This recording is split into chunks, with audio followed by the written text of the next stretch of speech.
official statistics, those working with rape survivors say that assaults in the camps are on the rise.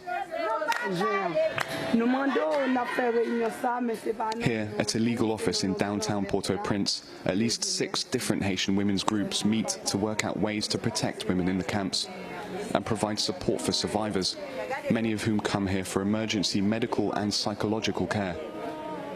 I don't see any of the NGOs helping to stop violence against women, or finding a way to avoid it, or working with the government to reduce it. Every day the violence multiplies. The leaders of at least one of the organizations, Favelec, told us they've not received any assistance from international NGOs.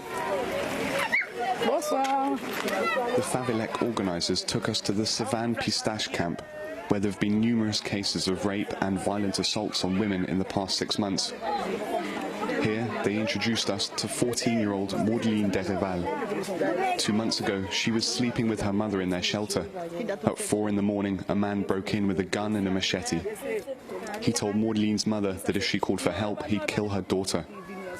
He then took Maudeline to a nearby ruined house, put a gun to her head, and raped her. When her father went to the police, they told him it wasn't their problem.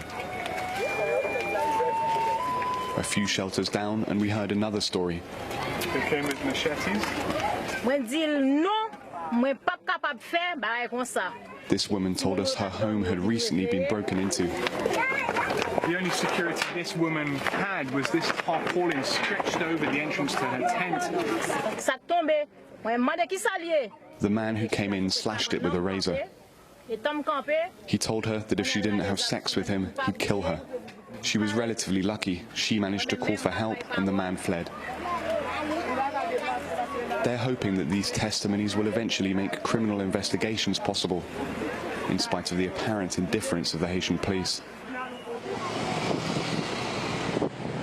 And while we saw no Haitian police here, we did find the symbols of international protection, the United Nations flag and blue helmets. Can we speak to the commander? This base houses some of the UN's 10,000-strong force. I'm going to tell them that there are cases of rape that are going on every night in this camp and just ask them what they're trying to do about it, right? We tried putting the women's concerns to the base's Sri Lankan commander. How do they contact you? I mean, if there are cases of rape going on at night and you guys are right here, can you not help? Oh, gentlemen, don't take the video here. Understood? Well, the commander's told me that neither he nor his soldiers are actually allowed to even speak to the civilian population of this camp without permission from his commanding officer. He's given me the name of somebody at a UN base some distance from here, but he wouldn't give out a telephone number, and there's no way for these residents to even communicate with the soldiers who are living in this base. It's a disconnect between the international community in Haiti and the people they're here to help.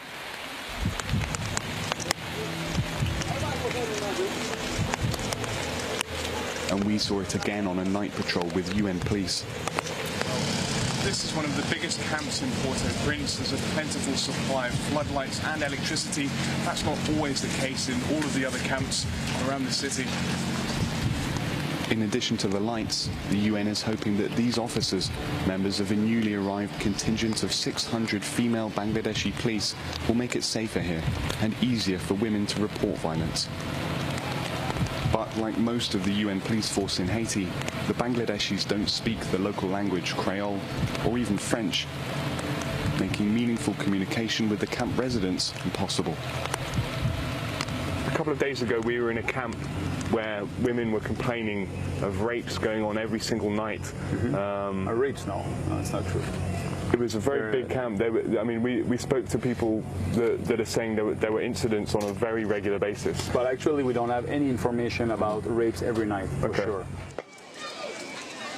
But when girls and women are being assaulted under the noses of international peacekeepers, and so many thousands languish under the elements in ill-lit IDP camps, it's no surprise that across this city you meet people who feel angry and abandoned by international NGOs and the United Nations. There is a lot of hostility on the street towards the presence of NGOs. It must make things more difficult for you to kind of have... I don't agree with that term of hostility on the streets against NGOs or international community. Well, everywhere you go, you see graffiti saying